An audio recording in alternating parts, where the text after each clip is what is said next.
Hello everyone, welcome to my channel. This is Arpita Kadubi and I'm a yoga therapist at Kadubi Yoga and I'm a yoga therapist also at NH.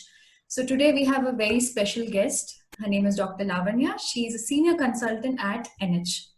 So we're going to talk to her and see how yoga and pregnancy go hand in hand. So let's get started. Hello, Ms. Arpita. Thank you for this wonderful opportunity. I would also like to thank on behalf of Narayana because I'm a senior consultant, obstetrician, infertility specialist, robotic surgeon at Narayana Health Hospitals. And we thank you for this wonderful opportunity and congratulations for this great initiative from your side. And I think it's a wonderful topic that you have picked up today, and we'll be talking about yoga and pregnancy. And I think we will enjoy this session of today. Thank you, doctor. Thank you so much. So let's get started with the first question that we have. So the first question is, when can I start antenatal yoga? When is the ideal time to start antenatal yoga? I think it's a wonderful question you've asked, Ms. Arpita. We have to know that yoga is a pure form of exercise which can be performed by all age groups. And you know that yoga can bring in a lot of spiritual and physical changes. And then we also know that we can relate our yoga into our ancient Indian culture. So I think any age group at any given point of pregnancy, we can definitely start yoga. That would be the precise answer. I would say start your yoga even before you start planning your pregnancy. And that is how you can have a healthy pregnancy and a healthy baby. And you can take a bundle of joy with you. But is it okay to start yoga practices in the first month? Because generally what we hear is, first 3 months is a crucial period, and that time you need to take care and not exert yourself too much. So is it okay to do yoga in the first trimester? I think it's again a good question, Arpita, that a lot of people who come to the clinic have these queries, especially when we say you have to go for your yoga classes and all. We at Narayana, we have an exclusive package with a qualified person like you who is trained in yoga, who's an expert in yoga. So we provide this kind of services to our pregnant women in order to make them assured. And since I deal with a lot of fertility cases, we tell them start your yoga much before even you conceive. So once you start your yoga poses, first, before I think I answer your question, we need to understand yoga is what? We're trying to do a little stretching kind of an exercise where there's a lot of alteration in the circulation that happens. And we also need to remember that yoga brings in a lot of emotional changes. Good hormones gets basically related, and throughout pregnancy, or especially when you're planning pregnancy, there's a lot of hormonal variation happens in our body. So what happens when you do this yoga, it can be even mild form of exercises. So what happens is a lot of hormonal regulation, and this itself can help you conceive. And coming to the question per se, can we do it in the first 3 months of pregnancy? Of course, yes, on a broader perspective. But then I would say always consult your doctor, because she would know what is best for you, because sometimes somebody will be having a recurrent abortions, or sometimes there are people who have a small hemorrhage or a clot inside the uterus, and they could be having a threatened abortion kind of symptoms. For such people, we tell them have a little restrictions, don't do anything, you can be on a complete rest. So it's always better to consult your doctor, and if there are no indications or there are no threatening symptoms, definitely everybody is fit to do yoga. Okay. So I think sometimes even if there are these conditions, I think even mild breathing exercise, if not for the stretching, breathing exercise would definitely help with the stress factor at least. Exactly. So what happens, this is why I said always, because once, especially when we speak on a broader platform like this, people would take it in a wrong sense, like everybody can do and all those things. This is why I mentioned initially itself that it is just a mild form of breathing exercise. What is yoga all about? It is something to do with correcting your posture and with the right breathing techniques. Correct. So this is why yoga is something very minimal kind of a body changes or the posture which is dealt. And this is exactly why it brings your hormones into a regulation, and especially breathing when it is done. Our Puranas have said in the ancient Indian history itself, it's documented by doing these breathing exercise. What happens? A lot of hormonal regulation happens. Like I mentioned, especially in a PCO patient or a lot of people when they're dealing with infertility, we can see that because of the stress level, lot of hormonal changes keeps happening. And stress itself can contribute to almost 30% of infertility. So whenever we send them for these yoga classes, and you yourself could have seen that a lot of people conceive post these things. And even now, the right time, the lockdown itself has proved that quite a lot of people have conceived themselves sitting at home, though they would plan for an IUI or infertility. What is it here?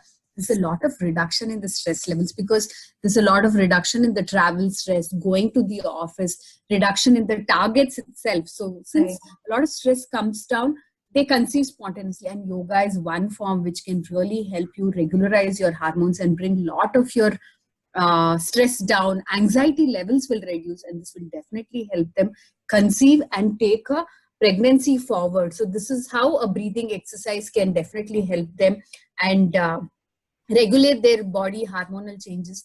And small stretches can definitely be done. Sometimes we do tell patients be on a complete rest. At that time, like you mentioned, small stretching exercise, doing these breathing exercise will also prevent them from having clot formations and help in digestion as well. And definitely it is good to go ahead and do yoga. It's just that on a smaller note, consult your doctor. What kind of exercise you can definitely do would always be better. Right. So that leads to the next question. I think this is covered as well. Is it safe? Will it not harm my baby if I do yoga? Definitely not.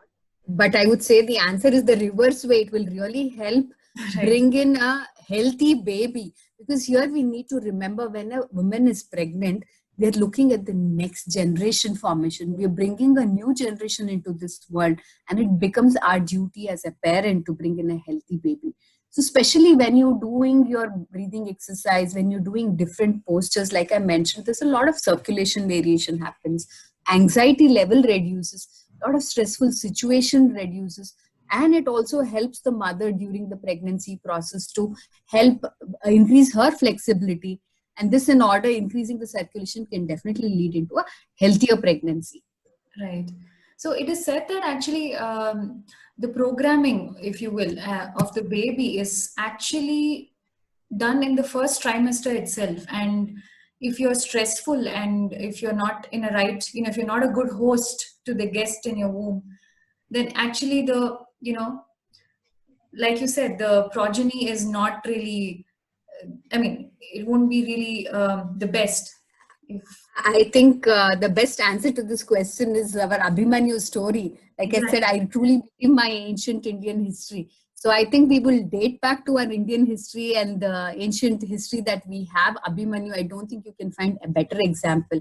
This is why exactly your preconceptional exercise, your exercise even in the first 3 months and throughout your pregnancy, will definitely lead into a healthy baby. So what, like I mentioned, when you're doing your breathing exercise, you're regularizing your breathing techniques.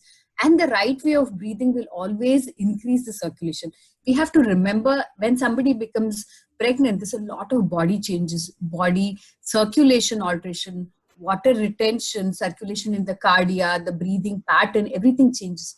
So through this right breathing of technique and the right postures will only set your body in the right direction.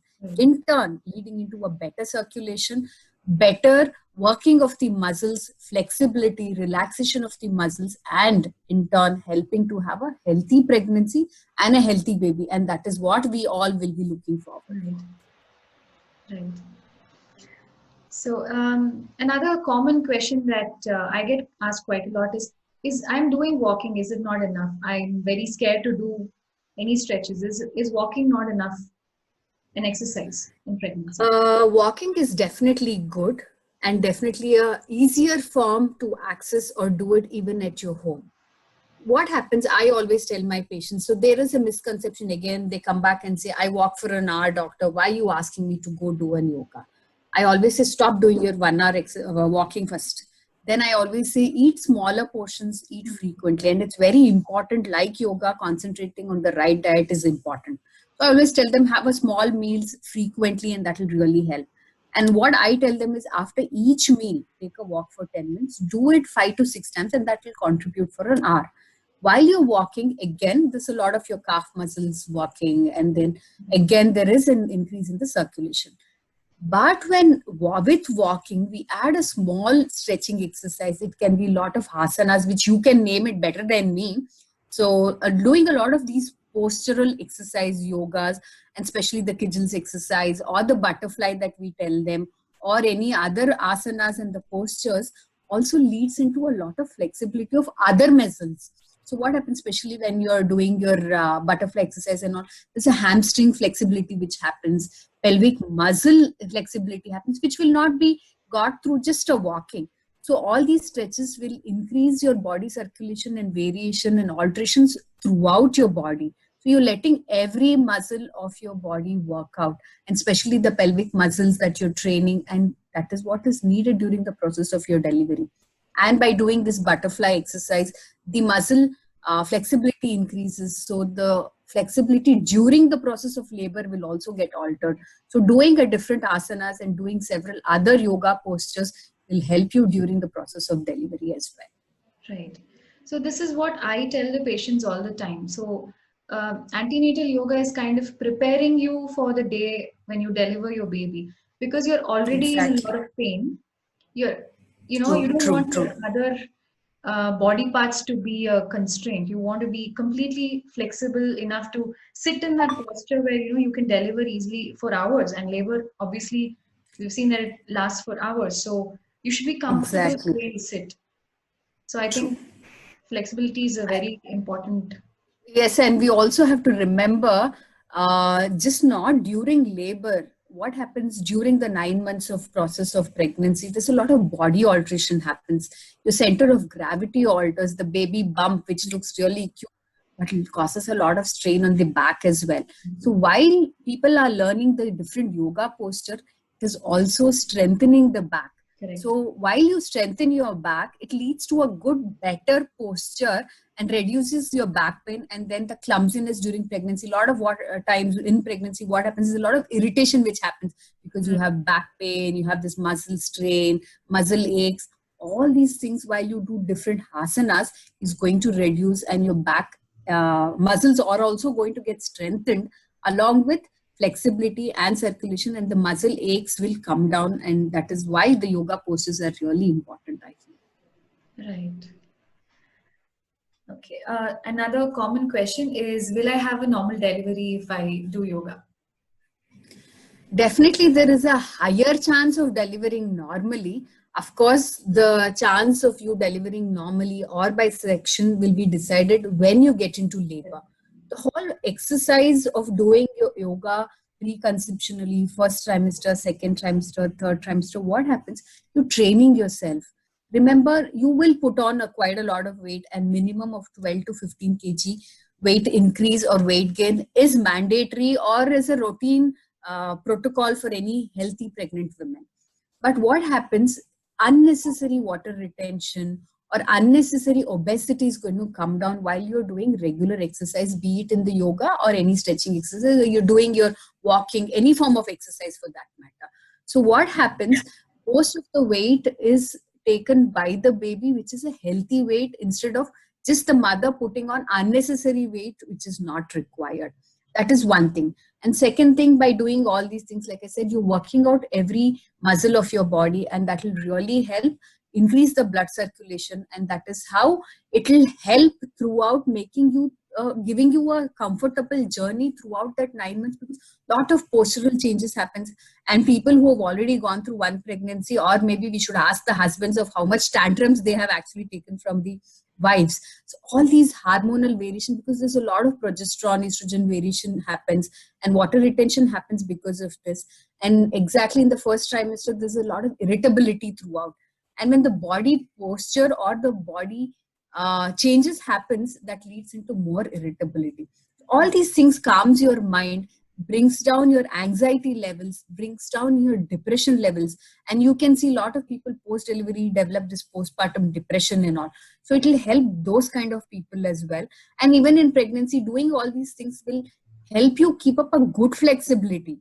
And definitely there is a higher chance when you do these things to deliver normally.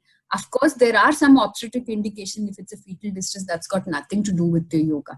So they have to be doing sections if indicated for an obstetric reason. but definitely yoga will help give you a good edge to deliver normally. Right. The next question is, can I restore the Kegel muscles after delivery? This is a question after delivery. Can I restore that muscles with or through yoga? Exactly, and very good exercise, I would say, because Kegels is really important to build back your pelvic floor muscles. What happens, especially when somebody delivers vaginally, at that minute you may not realize, but over some time, if you fail to do the exercise, the pelvic floor exercise, the Kegels exercise, what happens is a laxity of the pelvic floor. This can not only lead into laxity of the pelvic floor, but leads into a lot of other complications later, like stress incontinence, urge incontinence. That means they start leaking whenever they cough, and that can lead into not able to hold on the bladder urine for a longer duration of time. And as the age process increases, there can have a prolapse in the uterus. And all these things are really important when you resume your exercise, especially the pelvic floor exercises, like you mentioned, the Kegels exercise, much earlier, which will let your pelvic floor muscles get back into shape and retain its tone, and hence preventing it from a lot of other complications in the later part of exercise. So you can start it much earlier or as early as possible, or whenever you are comfortable to start with. It will definitely help. Is it at all possible that if a person has delivered in C-section, will their Kegel, the pelvic floor area be as weak as delivering vaginally? It may not be as weak as a normal delivery, but then, like I mentioned, as the age process increases, again, there's a lot of hormonal changes, like I mentioned, the estrogen, progesterone variation happens throughout pregnancy and post-pregnancy as well, especially when you're attaining perimenopausal, menopausal. Instead of starting an exercise at the end, when you're 45, 50 years to get in shape, or to prevent from all these minor urine leaking, the uterus coming down, if you start it well in advance, you will not end up with even a small degree of prolapse, we call it, where the uterus comes down, the bladder comes down. All these things can be prevented if you start these exercises much earlier, irrespective of whether it is a cesarean or a vaginal delivery. Because as a woman, there's a lot of hormonal changes which happens. I always like saying womb to tomb for a woman. So the hormone variation starts happening when you are in the womb, and it continues till you reach the tomb. So instead of starting exercises at the end of your perimenopausal age group, better start it early so you don't have to go through a lot of discomforts. Especially, it can be very irritating. We have a lot of elderly age group people coming, and a lot of even youngsters coming and saying they have a leaking, they can't hold on their bladder, they have an urge, they can't reach out to the toilet. A lot of things like this can definitely help. And so it can be started in any kind of women, and definitely it's a good exercise for all women, irrespective of the delivery. Right. So when exactly can one person start postnatal yoga? So is there a time frame exactly, or can I would say as early as possible. As early as possible. Like how it's a dictum that the baby comes and we give the baby a feed to the mother. I would say you can start it even then. So not that if she's fit enough to do that, but then of course, if it's like a lot of times it's a section, people take some time. What we do, even if it's a cesarean, at the end of 6 to 8 hours, we start making them to walk. Ambulation is very good, especially when the mother starts resuming her activity, the muscle tone recovers faster, and it helps her also feel better instead of being treated like a patient. I always say mothers are like multitasking women. So what happens, they resume their work early, starting the exercises as early as possible. Whenever the woman is comfortable, she can start doing her exercise as soon as she's comfortable. Earlier the better. Like I mentioned, the earlier you start feeling good about yourself, and you're more independent by yourself to take care of yourself and your baby. Right. And also there's chances that the weight can be retained if you don't take care of it immediately. So I think yoga exactly. Very true. Very true. Very true. I think it's like a holistic thing that makes yoga so amazing. It's that you can get rid of the depression and also the weight and the moods, the mood swings, everything. I think it's very true. I think that's the best part of yoga, because here you're not doing an intense workout where it is trying to stress you out or is bringing you down. it's actually increasing the flexibility, increasing the muscle tone, and the breathing pattern that you do with every posture, I think is the most important. So learning the right way of breathing will really help in a comprehensive way, and I think it should be done in all places. I would also say that maybe every institutes or the working place, if they have a dedicated yoga centers, especially for pregnant women, it would be more helpful.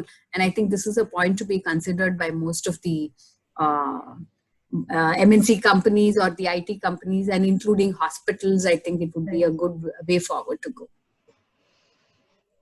Okay. So I guess that's, we reached the last question, which is, what are the general feminine hygiene protocols that a pregnant woman needs to follow? One is, like I mentioned, healthy diet is very, very, very important. And before you plan your pregnancy, along with your preconceptional yoga, please remember, if you're planning for a pregnancy, always start a folic acid, which will prevent a lot of neurological deficits, and we can bring a healthy future generation so that we don't have to go through a trauma of either going through a termination process because of an anomalous baby. So simple tablets like folic acid, when started early itself, makes a lot of difference through your pregnancy.